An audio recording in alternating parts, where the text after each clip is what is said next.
Estados Unidos. Y debemos también tener muy claro que el 80% de las exportaciones depende de lo que le vendemos a Estados Unidos. Ya no digamos, incluso, las millones de familias mexicanas que dependen del envío de remesas. Es decir, tenemos una situación muy compleja para negociar. Pero la apuesta de la diplomacia sí debe estar en el diálogo. El diálogo no quiere decir que sí a todo. El diálogo no quiere decir concesión. El diálogo únicamente quiere decir que la mesa está puesta. Me parece primero que la mesa hay que sentarla entre las personas adecuadas. Y deben sentarse no a nivel del presidente de la República, sino a nivel de secretarios. Si quienes nos visitan son los secretarios estadounidenses, que se sienten con los secretarios mexicanos. En segundo lugar, México debe mostrar a Estados Unidos por qué también México es necesario para la Unión Americana. México es necesario en términos de acceso de mercado. México es necesario en términos de cooperación migratoria y México es muy necesario en términos de cooperación en seguridad.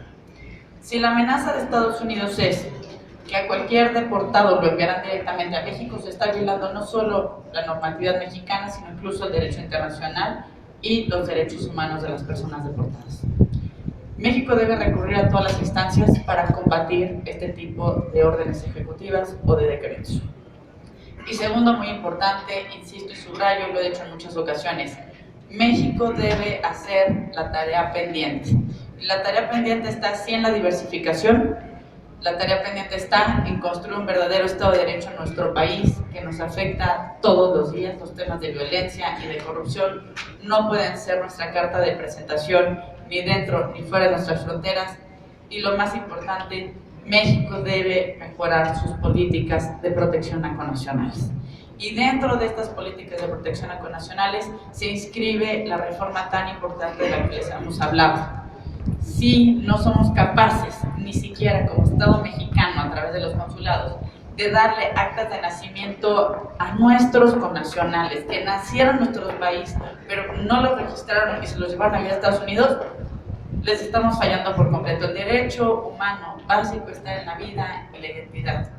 Hoy hacemos un llamado a que, si bien el gobierno de la República ha dicho que ya se puso en práctica esta reforma, a que nos estén rindiendo cuentas sobre los avances puntuales, sobre los casos que se vayan detectando y, muy importante, las personas que viven esta doble invisibilidad, como le decía Karen, son las personas más vulnerables.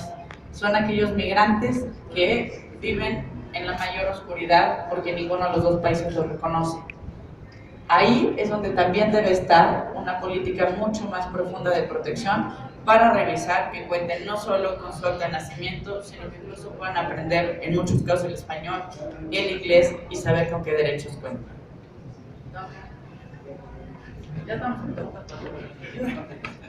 Muchas gracias. Bueno, primero una confesión, yo he sido migrante 3 veces en la vida, una vez en Canadá durante 6 años, una vez en México durante 17 años y ahora en Estados Unidos durante 4 años ya. Entonces, tal vez mi situación es diferente, porque yo he tenido muchas oportunidades por mi educación, por mi situación económica, pero aprecio mucho la aportación que hacen los migrantes en cada país en donde se quedan.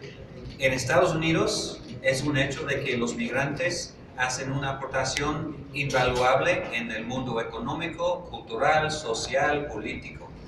Y cada vez más hay migrantes norteamericanos aquí en México. Tenemos que reconocer que hay 1 millón de migrantes norteamericanos viviendo aquí en México. Y ellos también hacen su aportación, su contribución al bien de México. Entonces, tenemos que reconocer que las dos sociedades son cada vez más integradas. En cuanto a los logros que ha hecho Karen en este proyecto, yo me siento muy honrado de haber podido participar en eventos, en conversaciones con la Fundación BIG, y para mí es un gran honor para poder seguir colaborando con ellos y con Karen en particular en todos estos temas que son más importantes que nunca y que ya estamos entrando a tiempos difíciles, pero si nos mantengamos unidos, yo creo que podemos lograr muchas cosas muy, muy importantes. Y la verdad es que es para el bien de México, de Estados Unidos y para la relación bilateral. Muchas gracias. Les pregunta ahora Claudia Guerrero del periódico Reforma. consultarle, el canciller acaba de hablar sobre la posibilidad de que el gobierno mexicano pueda acudir a las Naciones Unidas para denunciar, para manifestarse en contra, de manera legal, en contra de los decretos ejecutivos que van a expulsar a todos los migrantes al territorio mexicano. ¿Usted cómo vería este camino, si tiene una viabilidad? Y en el tema de las actas de nacimiento, si nos pueden ayudar a especificar cuándo fue que se decretó la reforma 44, cuándo debió haber entrado en vigor y cuándo finalmente entró en vigor. Y no sé si exista un cálculo de posibles beneficiados con la entrada en vigor de esta reforma, cuántos mexicanos podrían tal vez tener acceso a un acta en extemporáneo ahora que es un... Gracias.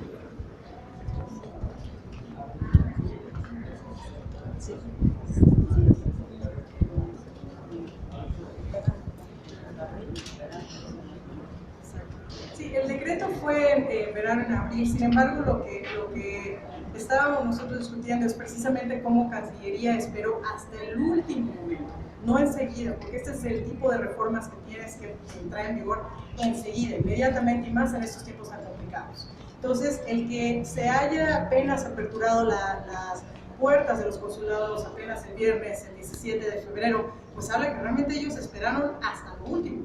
Entonces, esa es la parte que nos preocupa, y también el hecho de que, de acuerdo a las cifras del Instituto México, de acuerdo a las cifras de Bee Foundation, que sean cientos de miles de personas en esta situación y que se pudieran beneficiar, mismo los lineamientos que están puestos para poder ellos registrarse. Uno de ellos es a falta de cierta documentación que tengan una prueba de ADN.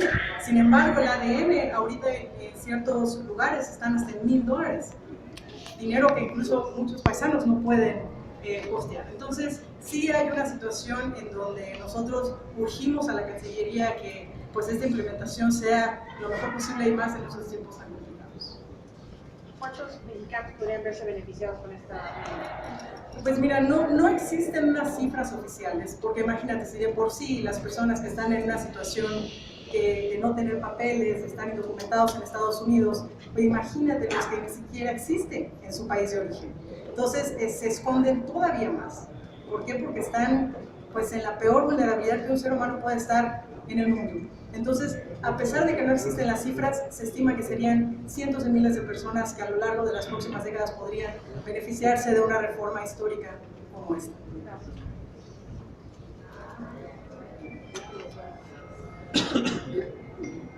Bueno, ya que nuestra experta habló del tema, yo entraré a los de la grilla. México tiene muchas instancias a las cuales acudir y un paso no excluye de otro. Creo que el primer enfoque, Claudia, debe ser, primero, el humano. Si no entendemos que la política debe enfocarse primero en las personas, yo no sé qué hacemos en la política. Hay muchas personas de distintas nacionalidades, pero el cruce por México básicamente es de mexicanos y del Triángulo Norte, en un Triángulo Norte de Centroamérica. Algunas de estas personas han estado solicitando asilo a los Estados Unidos, o vimos también muy claro el ejemplo de los haitianos que estaban varados en Tijuana, que estaban también pidiendo asilo a los Estados Unidos y se quedaron ahí pues, durante varios meses. Claramente esta no es una metodología que funcione, no puedes tener a las personas pues quién sabe en dónde, esperando a ver si en algún momento el consulado estadounidense les da una cita y a ver si en algún momento tienen una audiencia y a ver si en algún momento se les reconoce la condición de refugiado. Me parece que México debe iniciar un diálogo pronto y urgente con los países de Centroamérica, del Caribe y aquellos incluso de África y de Medio Oriente que están teniendo tasas de migración más altas pues, hacia nuestro país, pero claramente con un destino final hacia los Estados Unidos. En la medida que México pueda tener un diálogo de esa naturaleza, tendría una posición mucho más fuerte para negociar con los Estados Unidos. Hay que hablar que si vemos la migración mexicana, sí es la diáspora más grande que existe en el planeta. pero si la sumamos con toda la diáspora de América Latina y del Caribe, la potencia es mucho más alta. Ese diálogo creo que es necesario, creo que es urgente, creo que nos puede ayudar también a valorar distintos mecanismos o políticas de protección consular. Intercambiar buenas ideas nunca va a ser una mala opción. Y también dejar muy claro, y me parece que hay que diferenciar el mensaje. México no va a estar en contra en ningún momento de las personas que estén buscando se les reconozca la condición de refugiados. Y sí aclararle a Estados Unidos que nuestro tema no está con los refugiados. Nuestro tema está con Estados Unidos, que plantea una aplicación extraterritorial de un decreto presidencial. Es decir, ni siquiera una ley que apruebe algún congreso puede ir más allá de la aplicación de los territorios, de los límites de ese país, mucho menos un decreto presidencial. Claramente es ilegal, claramente es violatorio al derecho norteamericano, pero también al derecho internacional. Sí, México podrá recurrir a las instancias multilaterales, por supuesto Naciones Unidas es una de ellas, existen varios tratados que pueden regular esta situación, pero también está esa mesa regional, que creo que se debe implementar cuanto antes, y también está la mesa bilateral con los Estados Unidos. Cada vez que hay una posibilidad de diálogo, viene una afrenta por parte de Estados Unidos. No sé qué estamos esperando, o que si seguimos deseando que algún día Donald Trump vaya a cambiar. La realidad es que a Donald Trump podemos ponerle todos los adjetivos que se nos ocurren y que ya hemos mencionado en muchas ocasiones, pero ha sido brutalmente consistente. Desde el principio le ha declarado la guerra a México y México ha dicho que ojalá vaya a cambiar. Y durante más de 2 años México dijo que era política interna estadounidense, que ojalá fuera a cambiar, que seguramente se iba a moderar en el gobierno.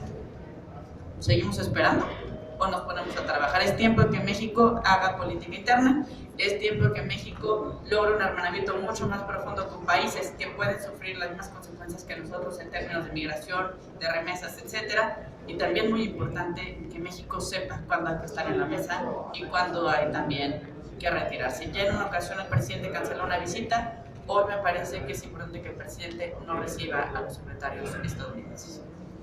Le pregunta Carmen Montiel, de Univisión. Hola, senadora, buenas tardes. ¿Cuál va a ser la postura del Senado, las actividades que tendrán o algún plan ante las nuevas directrices migratorias de Donald Trump, entre ellas, bueno, el anuncio de la repatriación de todos, sean mexicanos o no, hacia México? Y una segunda pregunta, ¿tienen contemplada algún encuentro con el canciller Videgaray? Sabemos que se va a reunir con diputados, ¿con ustedes tienen contemplado algún encuentro? Parece que habrá una reunión el viernes con la Junta de Coordinación Política aquí en el Senado de la República, no lo tengo confirmado. Está agendada la comparecencia del secretario para el día 28 aquí en el Senado de la República. Me parece que ahora, pues más que estos formatos de comparecencia tradicionales, deberíamos tener reuniones de trabajo, pero trabajo de sentarnos, arrastrar lápiz y ponernos a trabajar en los temas más importantes. Durante la presidencia de Barack Obama, hubo alrededor de 3.5 millones de eventos de deportación. Las cifras varían. Voy a hablar de alrededor de 3 millones de mexicanos que fueron enviados de nuevo a México, y México no alzó la voz en ese entonces, pues habla de que no aprendimos de nuestra propia tragedia y de nuestras propias situaciones. Hoy es momento de que México, más allá de tomarse la foto fácil recibiendo a los deportados, México realmente actúe y tome medidas importantes al respecto. Es importante, ya lo mencionaba sobre la pregunta de Claudia, es importante que dejemos claro cuál es nuestra postura en términos humanitarios y también cuál es nuestra postura con los Estados Unidos frente a este intento de aplicación extraterritorial de un decreto completamente violatorio de los derechos humanos y el derecho internacional. ¿Qué hemos hecho en el Senado? Pues miren, muchos sí hemos trabajado desde hace muchos años en temas de migración. A mí me parece muy importante que ya se saquen de la congeladora todas las iniciativas que varios senadores y senadoras hemos estado presentando en temas migratorios. Es importante también que se revisen los recursos con los que cuentan las instancias gubernamentales que trabajan con las personas que han sido repatriadas. Es importante también que México emprenda una defensa legal mucho más fuerte de los casos injustos que se están presentando. Una cosa es que digan que se van a deportar a personas con antecedentes criminales y la otra cosa son casos como el de Lupita, como el de un joven soñador. Son casos que están muy lejos de ser criminales y sí son casos emblemáticos sobre las políticas de deportación de este nuevo gobierno en los Estados Unidos. Ojalá podamos realmente consolidar esta política exterior de Estado de la que hablaba el secretario de Relaciones Exteriores y hasta el presidente de la República. Hace falta, es un mandato constitucional, pero hoy más que nunca hace mucha falta.